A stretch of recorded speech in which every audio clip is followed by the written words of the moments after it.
Bueno, continuando con las afecciones quirúrgicas de la cavidad oral y de la mandíbula de perros y gatos, vamos a ver algunas afecciones quirúrgicas de la cavidad oral y de la orofaringe y que están representadas por estas tres afecciones: las fístulas oronasales, los tumores bucales y las fístulas dentarias, que van a ser, digamos, tratadas en otra clase. La fístula oronasal son comunicaciones anormales entre la cavidad oral y la cavidad nasal y están representados por dos grupos. Un grupo congénito, representado por afecciones conocidas, denominadas labio leporino, y otra afección más grave, que es el paladar hendido, que es, digamos, una afección más grave, más severa. Y lo más frecuente, lo más común, son las fístulas oronasales adquiridas, representadas por la presencia de, digamos, de un paladar hendido, que puede tener un origen traumático o bien también puede ser producto de una pérdida de una pieza dentaria. También son frecuentes o aparecen con cierta frecuencia los tumores ubicados en las mandíbulas, y también las fístulas dentarias, que serán, digamos, tratadas en otra clase.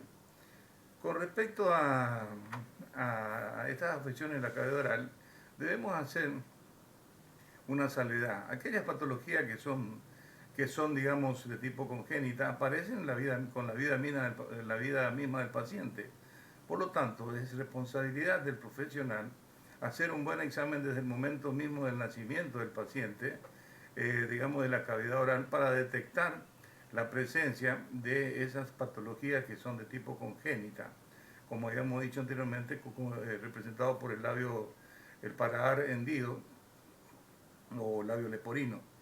Y debemos tener presente que ese paciente pediátrico, presenta una particularidad o presenta su cavidad oral con ciertas particularidades adaptadas a la alimentación, fundamentalmente a la maniobra de succión de los pezones para, digamos, alimentarse de la leche materna. Por lo tanto, siempre que nosotros tenemos presencia de una camada producto de una cesárea o de un examen de un grupo digamos, de animales nacidos en forma natural, lo que debemos hacer es evaluar todos los cachorros desde el mismo momento del nacimiento.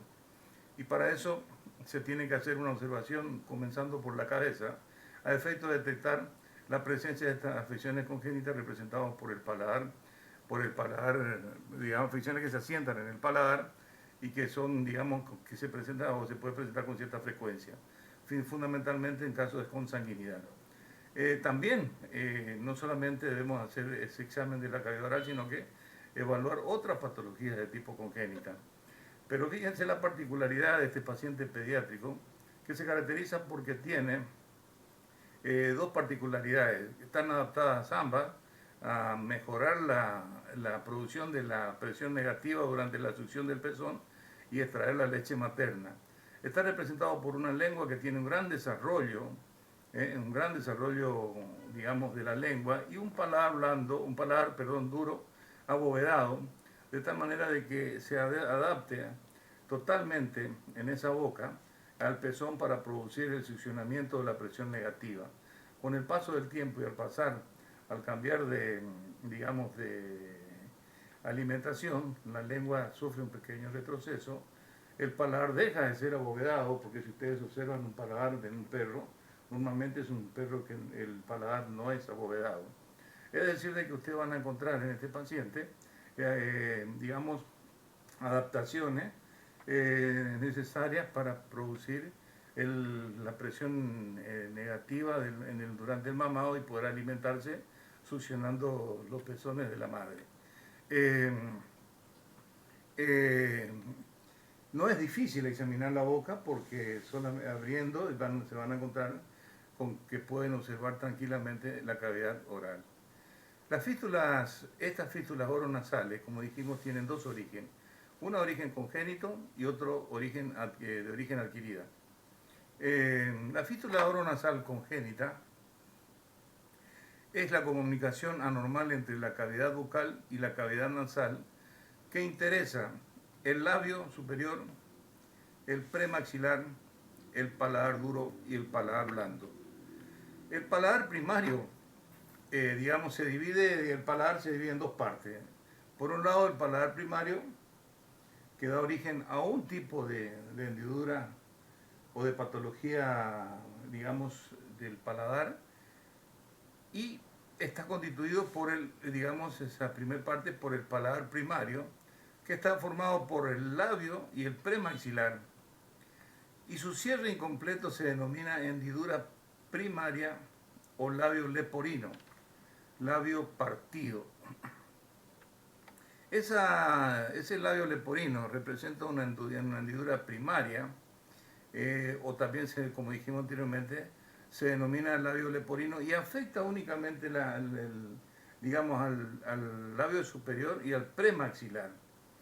Ahí ustedes ven que se observa una pequeña hendidura que afecta justamente al premaxilar. Y ya habíamos visto anteriormente la hendidura en el labio superior. Ven otra imagen de otro paciente que únicamente afecta la parte anterior del paladar. Es decir, como volvamos a repetir, ¿no es cierto?, al labio superior y el paladar, y digamos, a la parte anterior del paladar. Mientras que el paladar secundario está representado por el paladar duro y el paladar blando, y su cierre incompleto, junto con el labio superior y el premaxilar superior, se denomina paladar hendido. Como ustedes podrán observar, esta ya es una patología más grave porque produce una hendidura a lo largo de todo el paladar, comenzando en la parte craneal, en el premaxilar y termina en el paladar blando.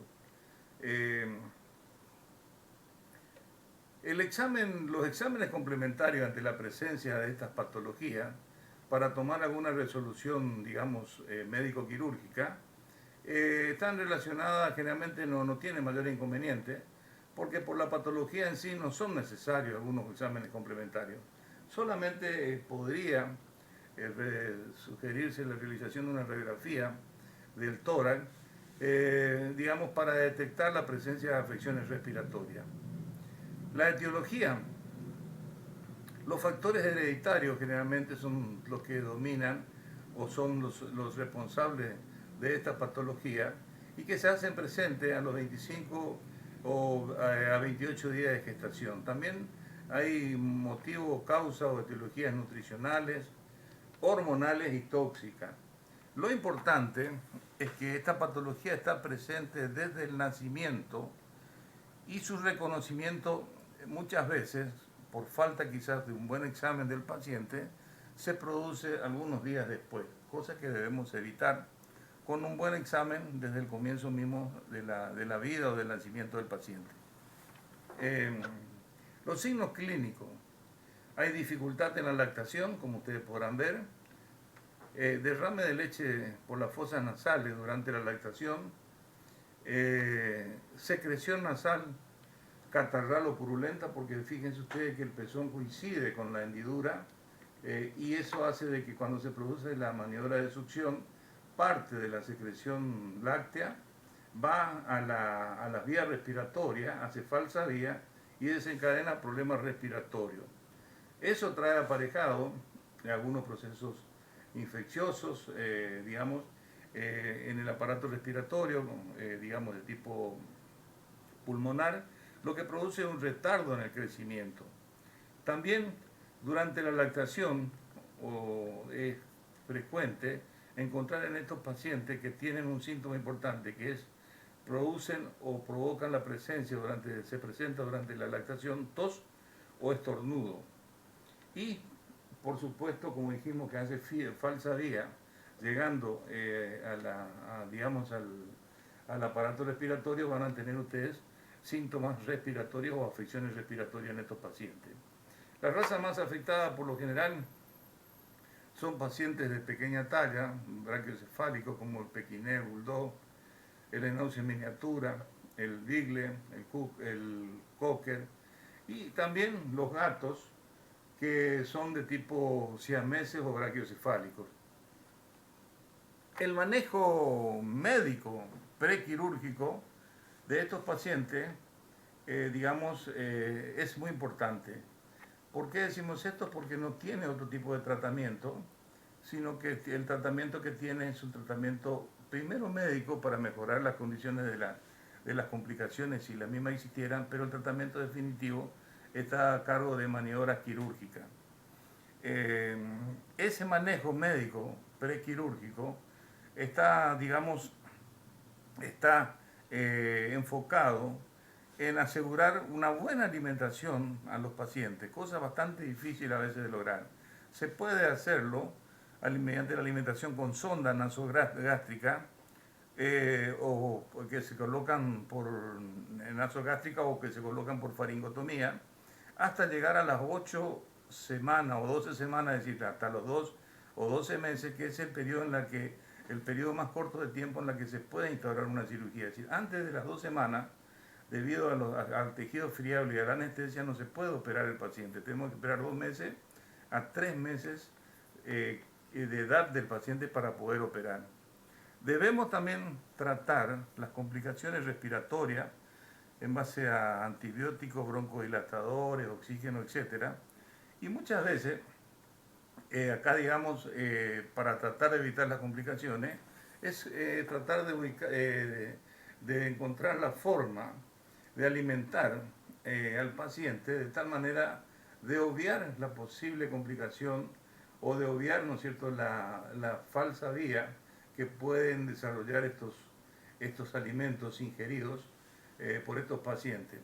En un primer momento se hablaba de la alimentación con tetinas largas, que sirve para aquellas afecciones que están representadas por la hendidura del paladar, del labio superior y el premaxilar, es decir, del labio leporino, en donde se utilizan o se puede obviar ese defecto utilizando las tetinas largas. En este caso ustedes ven que utilizando una tetina larga, la tetina larga sortea, la patología que está ubicada por delante, y al producirse la succión, la leche cae directamente en la zona faríngea, y de esa manera se produce la ingestión, obviando el defecto congénito del labio leporino. Pero cuando se está en presencia de un paladar hendido, en donde existe un cierre incompleto, muy amplio, que afecta al labio superior, al premaxilar, al paladar duro y al paladar blando, todos juntos, constituyendo lo que se denomina un verdadero paladar hendido. Ese tipo de maniobra no puede sortear que no puede sortear este defecto, y la tetina larga no es suficiente para evitar el aspirado de la leche durante el amamantamiento. En esos casos particulares, mire, yo recibí la enseñanza de los propietarios de este perrito, que cuando yo lo recibí para examinar tenía aproximadamente 3 meses y medio, y me llamó la atención de que con semejante, defecto congénito del paladar, con un paladar hendido total, haya alcanzado tal grado de desarrollo sin presentar ninguna complicación. Entonces hice una buena anamnesis, y durante la anamnesis me comentan la propietaria, justamente pregunté cómo hacían para alimentarlo al paciente. Y miren, ellos me han enseñado cosas que yo por lo menos no lo leí, no lo he visto ni nada. Que la alimentación se realizaba, y el suministro de agua, con un bebedero para cobayo. Fue una idea de ellos, brillante. Entonces, ante esa situación, les sugerí si podían, enseñarme para aprender y para luego ser un factor de difusión de esta técnica que realmente es novedosa. Entonces, en la próxima visita se hicieron presentes con el bebedero para cobayo, y ahí ustedes ven la imagen como está mamando, y en esta imagen, en este pequeño video, ven al paciente tomando agua tranquilamente con ese bebedero para cobayo. Y fíjense ustedes que sortea perfectamente bien la lesión, el área de la, digamos, el área de la hendidura palatina, y puede ingerir tranquilamente sin que por gravedad, ¿no es cierto?, vaya por el piso de la cavidad oral en dorsal de la lengua y pueda tragar y no hacer falsa vía. Así que fue una idea excelente que quiero que ustedes lo vean y que la transmitan para poder dar solución ante la presencia del paciente con esta patología. Vuelvo a repetir de que los exámenes complementarios para la patología en sí no son necesarios porque es fácil llegar al diagnóstico por examen clínico, y sí podríamos pedir en algunos casos que presenten alguna sintomatología respiratoria para ver el grado de compromiso respiratorio, una radiografía de tórax. Eso permitirá evaluar la misma. Ustedes sabrán de que esto es una cirugía bastante larga y que requiere de una anestesia inhalatoria. El tratamiento, como habíamos dicho anteriormente, acá solamente cae un tratamiento médico para las complicaciones, pero el tratamiento definitivo es de tipo quirúrgico. La mayoría de estos pacientes mueren o son sacrificados. Miren, acá debemos tener una posición, yo creo que ética, del médico veterinario. Si estos pacientes mueren por complicaciones, bueno, no queda otra alternativa que aceptarla. Pero muchas veces vienen los propietarios, fundamentalmente de algunos criaderos, con la idea de que nosotros los sacrificáramos a los animales. Yo creo que hay que hacer un manejo ético de la situación. Nosotros tenemos que estamos o debemos estar a favor de la vida, tratando de solucionar los problemas, pero en este caso particular, en la que estas afecciones son congénitas, nosotros tenemos que, digamos, tratar al paciente éticamente. ¿Qué significa eso? Que el paciente merece ser tratado correctamente, merece ser atendido por el profesional correctamente, pero también, una vez solucionado el problema, debemos llevar un compromiso sí o sí, que a este paciente debemos inhibirle la posibilidad de procreación, practicándole la esterilización, ya sea la castración del macho o de la hembra, para que esta afección no se perpetúe. Yo creo que tenemos que estar a esa altura ya los médicos veterinarios, porque los médicos veterinarios debemos estar a favor de la vida. No se olviden ustedes de que también estas afecciones son comunes o se presentan con cierta frecuencia en el hombre.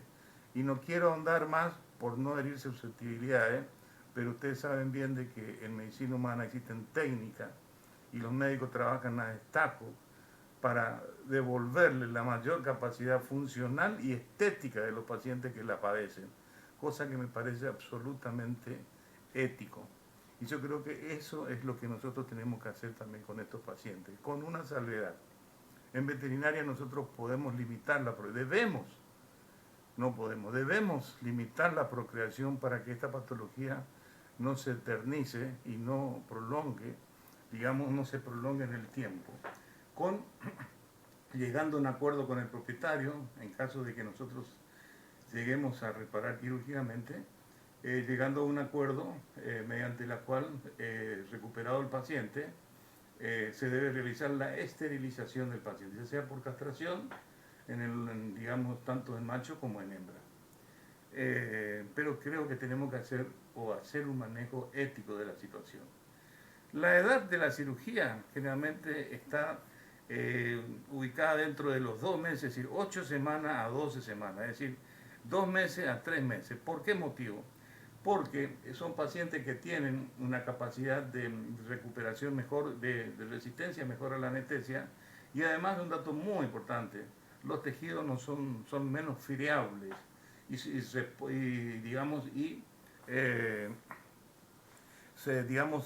son más resistentes y no se producen unas complicaciones que podrían ser tan frecuentes como son las dehiscencias de las heridas. El paciente debe estar pediátrico, debe tener una ayuna corta de 4 a 8 horas nada más.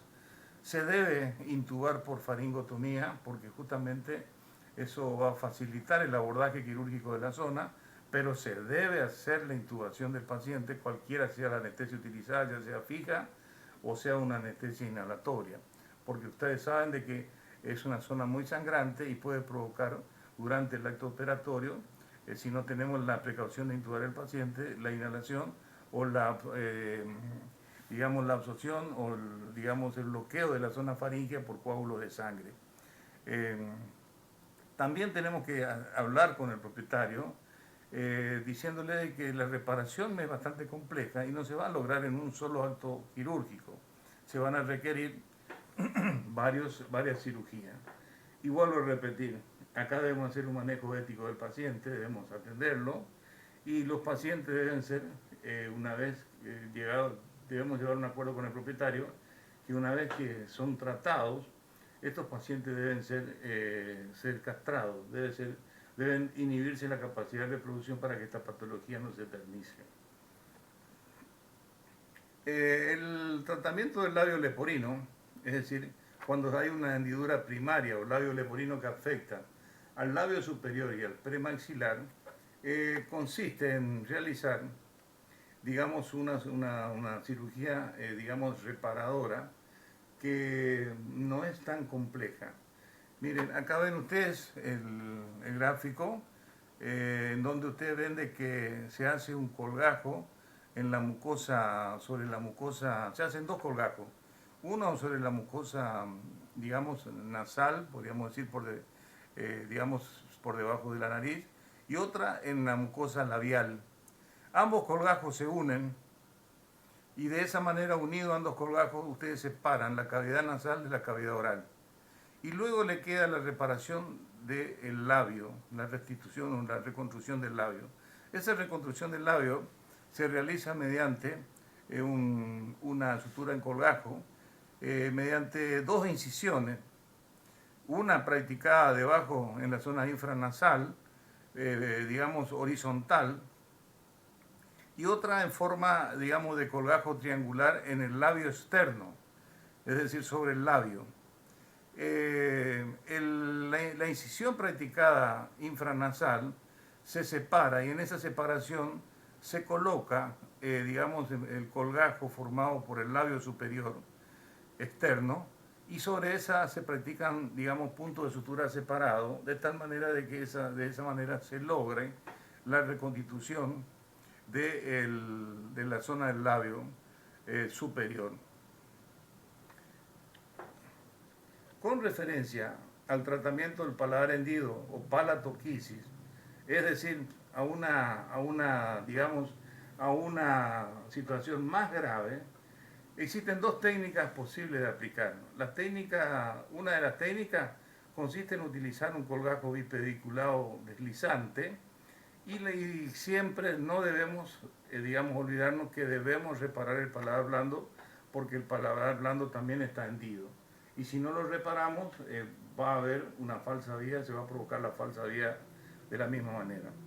Para hacer la técnica del colgajo bipediculado, consiste en realizar una incisión en la cavidad oral que vaya bien profunda, paralela a la arcada dentaria interna, digamos, sobre la cara lingual de los dientes, una incisión bien profunda que vaya hasta el hueso se hace, y luego sobre ambos lados. Y luego se hace otra incisión en el plano medio, que es sobre el lugar donde se produce o se encuentra la hendidura. Y luego, mire, ahí se olvidan un poquito del bisturí y toman un desperiodizador y con ese desperiodizador desprenden ese colgajo del hueso. Esto es importante que ustedes entiendan de que cuando formen un colgajo, el colgajo debe ser amplio, grande, y debe incluir el epitelio, la submucosa, ¿no es cierto?, y también parte muscular, porque de esa manera se están asegurando una buena irrigación sanguínea. Si el colgajo es muy fino, la irrigación no es buena y se termina produciéndose la dehiscencia de la herida y el fracaso de la cirugía. Los resultados, digamos, se logran, los buenos resultados se logran cuando se manejan los colgajos, cuando los colgajos tienen, digamos, son colgajos que están, digamos, bien libres, sin tracciones y que tienen un buen espesor con una buena capa muscular que asegura una buena irrigación sanguínea. Una vez que desprendieron ambos colgajos de ambos lados, se suturan en el plano medio y posteriormente se hace la reparación del paladar blando y de esa manera se logra, digamos, reparar o cerrar la hendidura palatina que presenta ese paciente. Miren, en este caso particular no solamente era más grave de lo que ustedes ven en el gráfico, porque esa hendidura tomaba incluso el paladar blando y digamos, con una digamos, una formación dental anormal por debajo del diente, de la zona nasal. Y ustedes verán en esos casos que esta cirugía no puede, digamos, o mejor dicho, esta patología no puede ser reparada con una cirugía, sino que va a requerir de varias, digamos, de varias sesiones, a veces de 2 o 3 sesiones quirúrgicas. En la técnica, la segunda técnica que ustedes pueden utilizar es la técnica del colgajo superpuesto y siempre hay que reparar el paladar blando. Para el colgajo superpuesto consiste en realizar una incisión paralela a la zona, digamos, a la arcada dentaria digamos, en su posición lingual, también bien profunda, y se desprende todo el colgajo, digamos, se hace una sola incisión sobre la zona lingual, la cara lingual del diente, bien profundo también, se levanta ese colgajo, se desprende el paladar del lado opuesto formando una especie de bolsillo y luego el colgajo desprendido del lado opuesto se introduce dentro de ese bolsillo y se realiza la sutura con puntos separados, inmovilizando ese colgajo de ese lugar. Los que realizaron esta técnica consideran de que es una técnica bastante segura y con buen resultado. Y por supuesto deben completar con la reparación posterior del paladar blando. Miren, esto hasta ahí eran afecciones, digamos, congénitas, que se presentan, pero no con mucha frecuencia. Vuelvo a repetir, muchos de estos pacientes, por la gravedad de la situación, no llegan a la edad estipulada de la cirugía, que son los 2 meses o los 3 meses. Ahora, sí se van a encontrar ustedes con mucha frecuencia con la fístula oronasal adquirida. Es decir, la comunicación anormal de la cavidad nasal con la cavidad oral, pero en forma adquirida.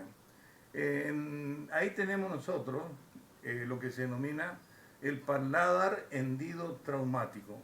Ese paladar hendido traumático puede estar representado, por ejemplo, por la avulsión del canino, en caso de que se produzcan algunas veces peleas de perros, y que esa avulsión se haga en forma lateral.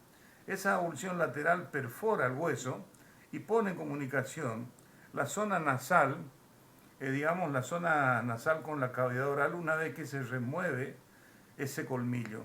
Ese colmillo, ese diente, ese canino, ese colmillo, ¿cierto? Está en cualquier, digamos, ha perdido la posibilidad de su recuperación funcional del mismo y por lo tanto lo que se debe hacer es la eliminación, pero que vamos a tener como complicación la existencia de esa digamos, de esa fístula posterior.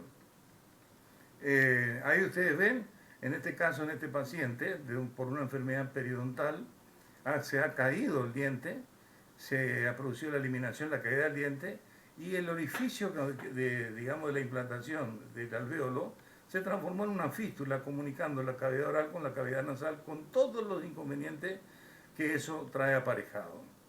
En este caso particular, una vez que están en presencia de esta avulsión, se saca el colmillo, pero se desprende con mucha suavidad, dejando el colgajo del paladar para realizar el cierre de esa fístula, posible fístula que se va a instalar en caso de que nosotros no hagamos la oclusión del mismo.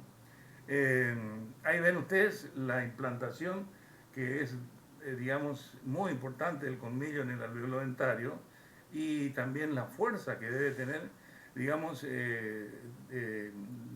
digamos el poder traumático o la implantación poderosa que tienen estos colmillos en el alveolo dental. Más de 2/3 de los del diente está empotrado en el alveolo dental. Cuando la técnica de reparación, una vez que ustedes sacan un colmillo, consiste en hacerlo a través, formando un pequeño colgajo de avance, que se toma ese colgajo de avance de la cara interna del labio, se desprende. Fíjense que debe tener una base más ancha que el vértice. Este es un dato importantísimo. Nunca la base de ese colgajo debe ser más estrecha que el vértice, porque ahí se altera la irrigación sanguínea y corremos el riesgo de colapsar la sutura posterior de ese colgajo. Y también debemos levantar con mucho tejido, digamos debe ser grueso, para asegurar una buena irrigación sanguínea. Normalmente, digamos, se hace la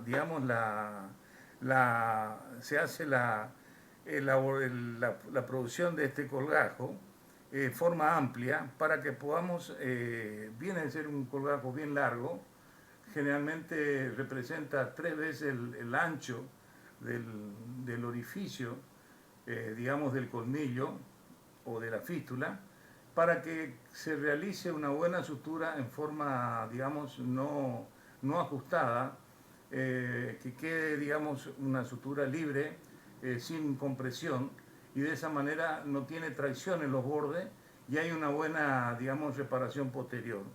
No debe estar tensa nunca la sutura de los colgajos, deben estar siempre suturas sin tensión. Y se cubre digamos,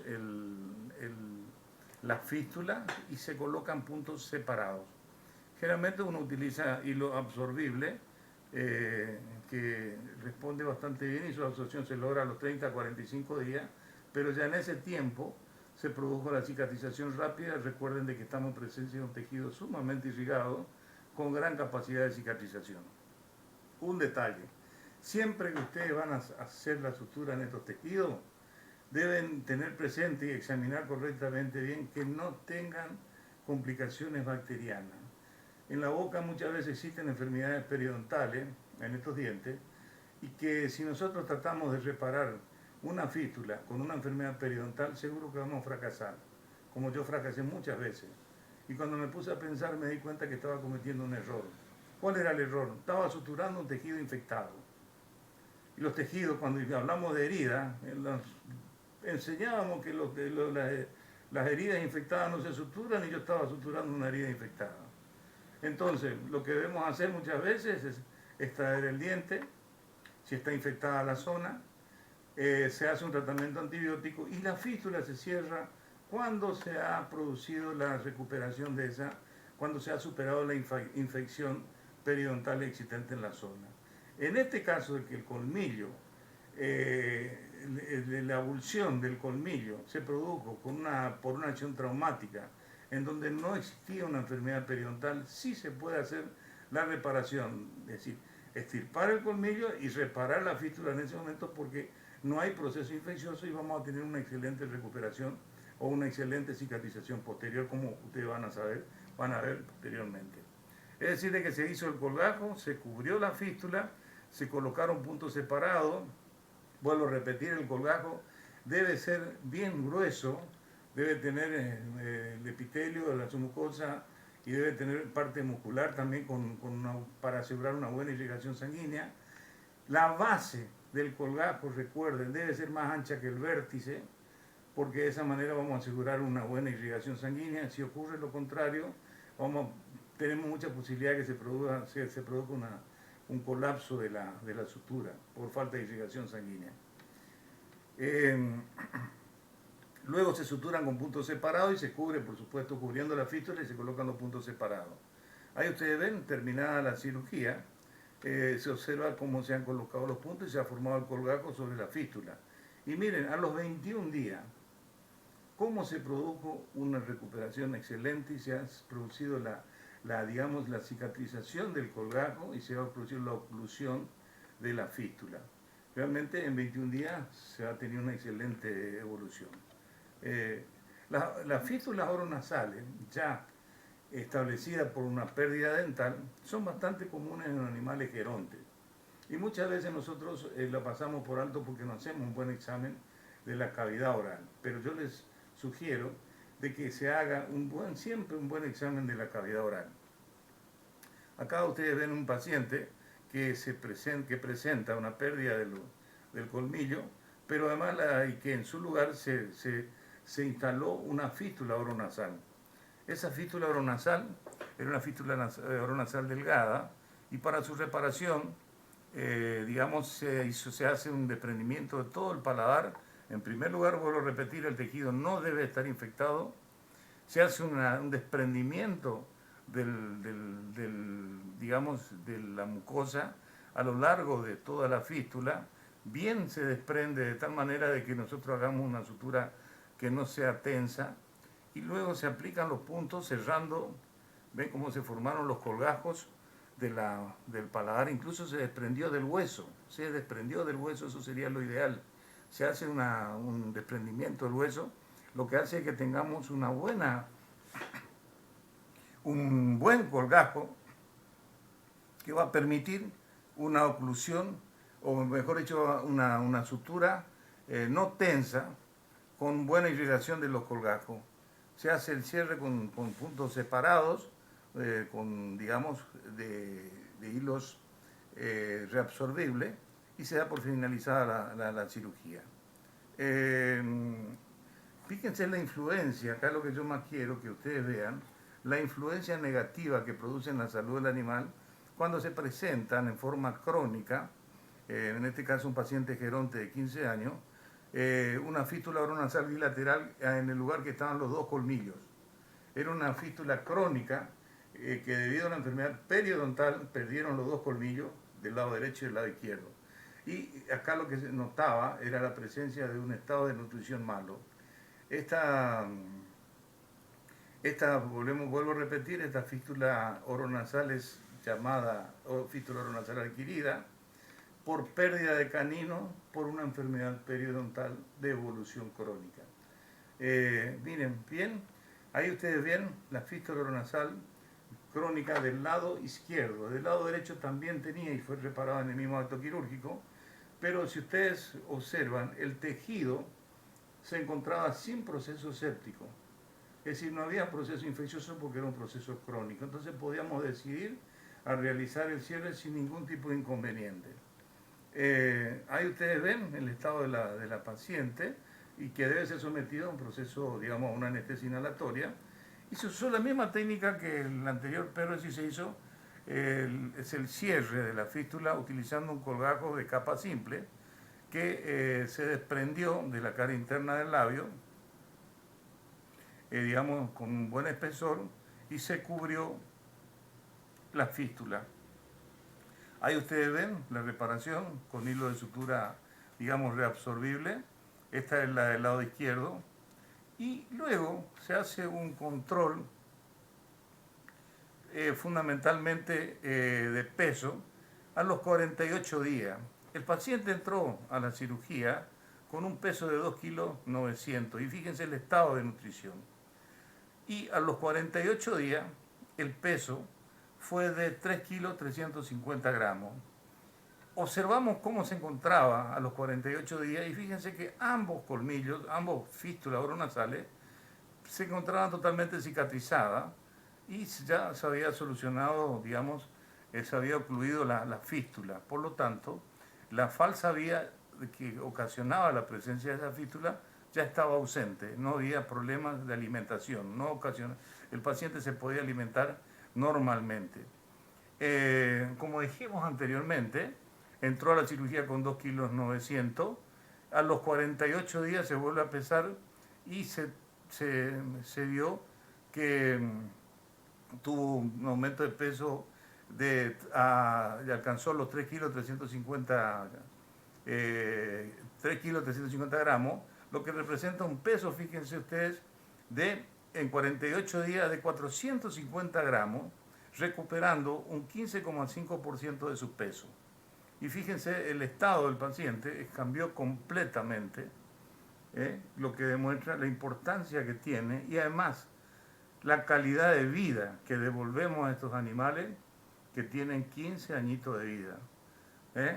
Entonces es muy importante que revisemos boca y no dudar de instaurar el tratamiento cuando el mismo lo requiere, porque le estamos devolviendo la capacidad de alimentarse normalmente, pero fundamentalmente la calidad de vida, porque debe ser muy molesto el aspirado que sufren cuando se alimentan o cuando toman agua estos animales.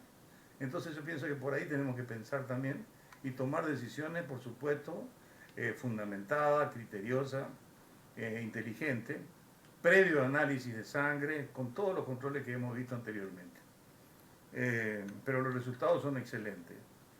En este caso particular, miren, era lo que yo le comentaba, que se presentaban estos pacientes con una dentición de este tipo con piezas móviles, como la del colmillo del lado derecho, izquierdo, y lo que primero uno hacía era extraer el colmillo y trataba de cerrar la fístula en ese mismo acto quirúrgico.